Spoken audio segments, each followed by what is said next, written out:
Sec, balikan ko lang po yun dun sa di umano'y pulveron na video ni Pangulong Marcos. Sabi niyo po kanina ay naimbestigahan na yan pero biglang iimbestigahan pa ng DOJ at NBI. At napatunayan na po na ito ay fake dun po sa isinagawang pagsusuri from yung Indian company. Wala po bang plano ang Malacanang, especially ang Pangulong Marcos, na magpa-hair follicle test na siyang hinihingi po para matuldukan na itong issue po ng di umano'y paggamit ng ipinagbabawal na gamot ng ating Pangulo? Sino po ba ang humihingi?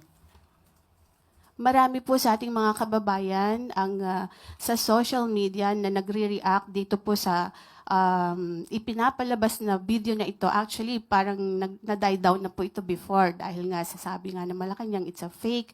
Pero biglang nabuhay after po nung ginagawang investigasyon mismo ng Kongreso, ng Kamara. Kaya po muling lumabas itong video na ito. And sabi nga po nung vlogger na si Miss Pebbles Cunanan, ay si Attorney Harry Roque, yung mastermind nitong video. Pero inamin naman ni Miss Maharlika, yung another vlogger, na parang siya yung nagbigay lang kay Attorney Roque. Kaya ang tanong ko po, sabi niyo sa social media hinihingi. Sino po in particular ang masasabi niyo sa akin na humihingi ng ganitong klaseng pag-test? Ang atin pong mga kababayan Sino na po in Madam particular? Yusek, Na po napanood pwede po niyo po? sigurong... Ikaw na po ba? Sige po. Kayo po ang humihingi? Okay. Kaya po masabi lang ninyo na mayroong humihingi. Pero marami po sa social media So, kung kayo ay nagbabasa po sa SOCMED, Madam So, Yusek. isa ka nga sa humihingi. Kasi po gusto Sige, niyo... tanong ko nga, isa ka ba? Kasi we have to be specific on this. Isa ka ba sa humihingi? Ang mga kababayan po So, natin... isa ka sa humihingi. Actually, I'm a journalist. Hindi Kasi nga, naman po tanong ako ko nga. humihingi. Pero parang gusto ninyo na meron lang kayong Basihan. basihan. Sino nga po? Kasi sabi niyo po kanina, ay napanood yun niya ata sa social Opo, media. Madam Sino po? Yusek, syempre kami po ay mga Pilipino rin. As a journalist, gusto po namin na hindi fake news. Yun pong aming ibabalita sa taong bayan. Okay, so humihingi po. Si nagdidiman. si Attorney Vic Rodriguez, di ho ba Okay. matagal na rin naman niyang hinihiling niyang hair follicle test. Okay, tanong po natin. Ano po ba ang basihan para sa paghingi at i-demand sa Pangulo ang isang hair follicle test? Ito po ba'y may pagbibintang na siya ay di umanong gumagamit ng illegal na droga? Kung may pagbibintang, liliwanagin po natin. Kung may pagbibintang sa Pangulo, yung nagbibintang ang dapat na magpatunay kung may ginagamit man o wala. Hindi po pwedeng gumawa ng kwento, walang basihan, isang guni-guni para masira ang Pangulo, at walang basihan. Kahit saan po na kaso, kung sino yung nagbibintang, siya ang magbigay ng pruweba. Hindi nyo pwedeng sabihin na,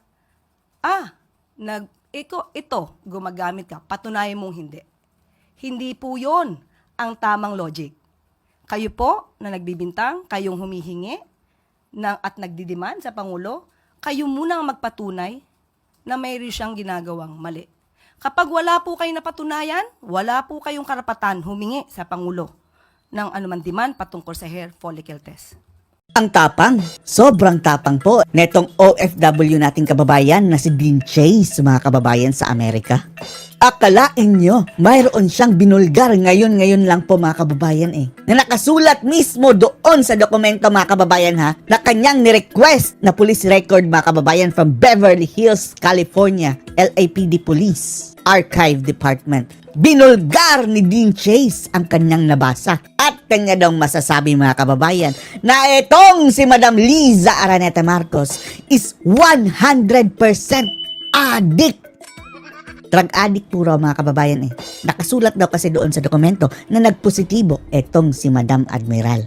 At hindi po natitinag etong kababayan natin si Dean Chase mga kababayan dahil hinahamon niya ang kampo ni Madam Liza Araneta. Kung hindi man daw totoo etong sinasabi niya, kasuhan niyo siya. O Madam Admiral, kasuhan niyo daw si Dean Chase kung hindi totoong drug addict ka. Panoorin niyo po ha. By the way mga kababayan, sa lahat po pala na nakakaintindi ng Bisaya mga kababayan, stop. Doon na kayo manood sa kanyang Facebook page mga kababayan. Hanapin niyo Dean Chase at isubscribe niyo at i-follow mga kababayan. Paabutin po natin ng milyon ang kanyang followers dahil proteksyon niya yan mga kababayan eh. Kapag lalaki na ang kanyang followers mga kababayan, hindi na siya basta-bastang gagalawin ng kanyang mga kalaban. Dahil marami na ang makakaalam eh. Dahil ayon pa kay Dean Chase mga kababayan, mukhang siya raw ay sinusundan. Kaya i-follow nyo mga kababayan ha, sa lahat ng nanonood ngayon. Please follow Dean Chase sa kanyang Facebook page. Panoorin nyo po ha. Posted ko about ni katong kanang Lisa Marcos nga nagkuan kanang Yung post daw niya mga kababayan about Liza Marcos, positive wishes tinuod na sa gyud. na nag-positive. Ang tinutukoy niya mga kababayan, nag-positive sa droga. At totoo daw talaga iyon mga kababayan, sabi niya. In my document, Sa nakuha niyang dokumento ha, galing sa LAPD Archives Department. I'm gonna tell you right now, Police report. no, nga si Lisa Tanas, addict yun na. Addict si Liza Tanas ayon kay Dean Chase. I can guarantee you 100% addict yun na siya. 100% Because it says there in the document that she is, hindi lang nakuha ang audio mga kababayan, pero ang sabi niya, she is positive. Basahin niyo ang lips. Is positive. yung buto niya nga buti Yun. Si Butod daw mga kababayan, na butete, na parang palaka, nga first lady. na first lady. Tanas, kasuhi ko! Kasuhan mo ako. Hamon niya mga kababayan. Kasuhi ko! Kasuhan mo ako. Kasuhi ko! You know Sue me. what? Di ko ninyo pwede ma-feed og information. Di jud ko ninyo pwede ma-feed og information. Hindi nyo ako kayang i-feed ng information. Hindi nyo ako kayang i-feed ng information dahil mga kababayan, parang binibitag siya mga kababayan eh. Mayroong grupo ng mga bangag mga kababayan na pinifeed siya ng maling impormasyon. Dahil kung sasakay siya mga kababayan, pwede siyang kasuhan ng inciting to Tell you sedition. that, okay? Di ko ninyo pwede malimbong, di ko ninyo pwede madiktaran, Hindi nyo ako pwedeng maloko, hindi nyo ako pwedeng madiktahan. because that's one thing that I can filter. I'm really good at filtering information. So di ko ninyo pwede mainana. So hindi nyo ako pwedeng ganyanin. Mga uban siguro pwede siguro nyo mailad. Yung ilan siguro pwede nyong maloko. Ilan siguro nyo information nga manginana, but Na-feed nyo na information, but not me. Not me. Not me. I am so sorry.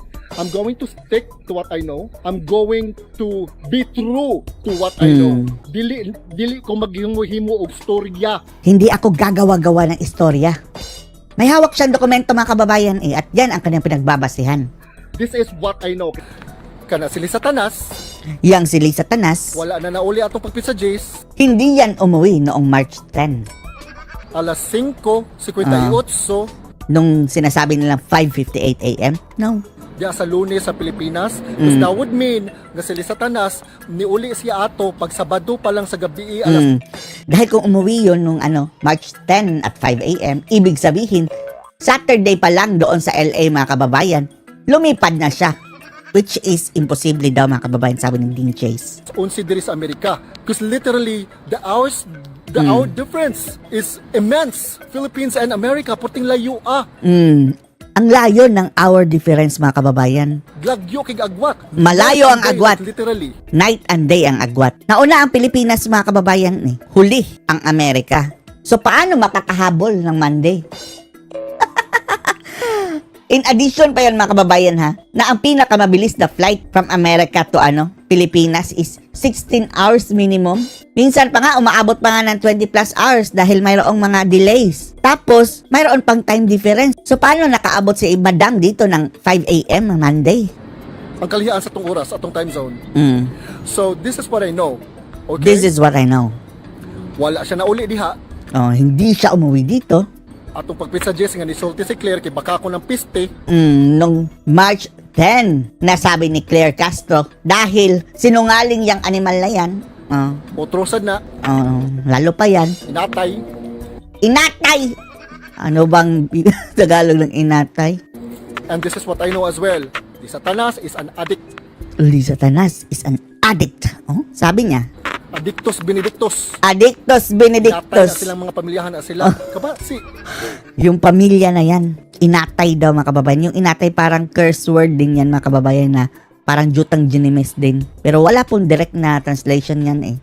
bangag, Diyos mio. Yang si Bangag, tinutukin niya si BBM mga kababayan. Nawan niya, nagdugo ang baba. Tingnan nyo, dumugo na nga yung bunganga. Uy, nagaba. Pambihira. Is that the kind of leader that you want? Is that the kind of leader that you Is want? that the kind of president that Is that the kind of it's president? mind-blowing to me. Mind It's blowing. mind-blowing to me nga ang kanang mga It's mind blowing to me that local government na kay nagsuporta niya na yang mga local government dyan ay sinusuportahan pa rin si BBM. ako kibaw giunsa na sa inyong leader diha Hindi ko alam kung paano, anong ginawa sa mga local leaders ninyo dyan. nganong nang bali na diha ang kanang mga kuan. Bakit sila bumaliktad? From Duterte supporters mga kababayan to Bangag supporters. Ang mga local government. Juan Garcia, daghan kaayo. Sina Gwen Garcia. So guys. Okay. The reason why nag-transfer ko The reason why I transfer. from one city to the other while I'm on live, it's because if I can do this, I'm going to be real honest. Only one of the locations is live. Okay? Only one of the locations is live. Either this, Simultaneous niyang ni-live mga kababayan ha. 3. Pero paano niya ginawa yan? Kung kaya daw niyang gawin yan mga kababayan, na nag-live siya ng 3 lokasyon sa isang pagkakataon mga kababayan, how much more yung mga may pera mga kababayan na andun sa kanilang lahat ang resources ng gobyerno. Kaya nga niya mga kababayan na walang budget. or this, or this. Only one of the location Iba't ibang lokasyon mga kababayan, nag-live siya mga kababayan sabay-sabay. live. Okay? If I can do that with zero budget, Zero budget. imagine what the Malacanang can do with the billions of budget that they have. And trillions of budget They will that do they have. whatever they can. They will do whatever they have in their power to make it seem like na si Lisa Tanas diya sa Pilipinas. To make it seem na andyan daw si Lisa Tanas sa Pilipinas.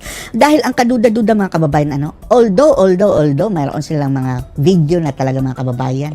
Pero, bakit walang mainstream media? Ang mga nag-video doon mga kababayan, closed door eh. Yung kanyang Malacanang lang mga kababayan na PCO. And then walang interview.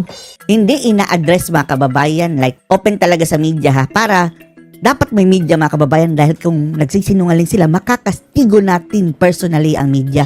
Dahil although binalita ng media ngayon mga kababayan na andito na si Lisa Tanas, si Lisa Marcos, pero sa kanilang pagbabalita mga kababayan, sabi ng Malacanang, look, Malacanang nag-post na dito, pwede nilang i-reference mga kababayan na kinuha lang na namin iyan kay doon sa page ng Malacanang. Pero ang gusto natin mga kababayan, habang nagla-live si Liza Araneta Marcos, andun ang mga mainstream media para gagamitin natin ito sa kanila if ever nagsisinungaling mga kababayan. At interviewin nila. Ano masasabi niyo tungkol dito sa anino lang mga throwback lang daw ito. Kapag sasagot ng ganyan mga kababayan sa interview ng mainstream media, mukhang maniniwala pa tayo. Okay? Dili bugo ang mga Pinoy. Hindi bobo ang mga Pilipino. bugo Hindi ang mga bobo kababayan na ang mga una. kababayan natin dyan sa Pilipinas. Insulting kaayo kasi Napaka-insulting. bugo ang mga Pinoy. Ginagago nila ang mga Pilipino ginagawa nilang bobo. Grabe. Very Grabe. insulting. Very insulting. And it's quite sad really what they're doing to my countrymen there. My fellow Filipinos. It's really sad nga they think that they can like play with you like this. Pinaglalaroan lang. Naapa ang katong audio. Andun pa yung Kailangan audio. ko i-play no ang katong audio no. Oo. But namang nay nakasulti man gud nako. Gusto niyang i-play yung audio mga kababayan na sinend sa kanya. Tungkol daw ito sa audio ni Ngagva. Pero may nagkapag-advise daw sa kanya na wag. Nga kanang I've been talking to very important people and nagasulti na ako na do not play that, do not Do not post play. it kay In-advisean siya na do not play that. and illegally acquired conversation. Parang wiretapping ang magiging mga kababayan eh. Sabit mo niyan kapag ipinlay mo. And if I'm going to post that, ako mabutang sa alanganin. But Siya ang malalagay sa alanganin kapag ipopost niya. I'm going to tell you what's happening Ano ang nangyari sa audio? sa sulod sa audio. Ang nahitabo sa sulod sa audio, Mang Good, Ang nangyari sa loob ng audio, mga kababayan, ang laman ng audio. na ay lalaki May lalaki daw, mga kababayan. nga bangag Na itago na lang daw natin sa pangalang Bangag. nga niingon nga Na sinabi daw, mga kababayan. kuno niya kaya. Ang lalaki ang nagsabi na hindi ko kaya. Sabi daw ng Bangag, mga kababayan. Wala natin sino yung Bangag na hindi ko kaya.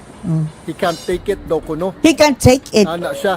Ang ano? But I think I can't take it. Parang hindi to kaya. I think I can take it. Insinuating nga it's too big. Ang laki. Anong malaki? Ang tanong, yung dalawang taong nag-uusap dyan, puro ba lalaki? Bakit ang lalaki na tinatawag na Bangag ang nagre-reklamo na sobrang laki naman yata niyan? Mayroon din palang issue, mga kababayan, na nagpapa-backdoor negotiation din daw. Ewan lang natin. Dako ra kuno daw kaayo. Sobrang laki daw. Gihunghungan sad sa katong nag-send nako, gihunghungan siya. Sinabi din daw nung taong source, mga kababayan. Guys, kini hinoon.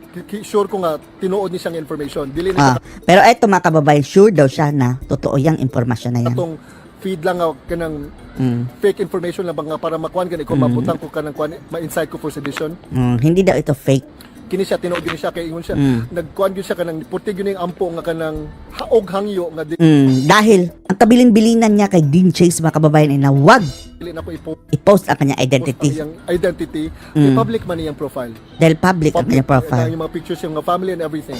So gihunghungan siya while naingon siya Binulungan daw siya, mga kababayan. I think I can't take it. Do you think I can take it? Na, Yun daw ang binulong. Anong I can take it? Ano yan? yan, gihunghungan, Ano ba yan? Saging? Baka saging, kumakain ng saging, mga kababayan, na prutas, ha? ang bangag. Binulungan daw. Yes, you can. Binulungan daw ang Bangag na, yes, you can. Yes, you can. Let's just try it. Let's just, Ganon. Mootoy sulod. Yun Sa daw. audio po. Yun daw ang laman ng audio. Purting taasa sa audio niya. Ang haba daw ng audio, tapos sa kakadiri. Lood. Yan. So mo na lang na. Dili na ko i-play kay uga kong i-play Dyan na lang daw, mga kababayan, hindi na lang daw niya ipi-play. Dahil ayaw din namin marinig. Maghahaponan pa kami. ang mga voices. And then what kibaw, no? So allegedly. Allegedly. So ibutang lang nato si Nana. Ilagay lang natin sa ganyan. Mauna ang leader diha, guys. Yan ang leader natin ngayon dyan, sabi niya, ha. Mauna ang inyong kuan diha kanang presidente niyo diha. Yan ang presidente niyo yan. Alam niyo kung sino. Siya ang masabi, ha. Nagtatranslate na tayo. He's not fit. He's not fit.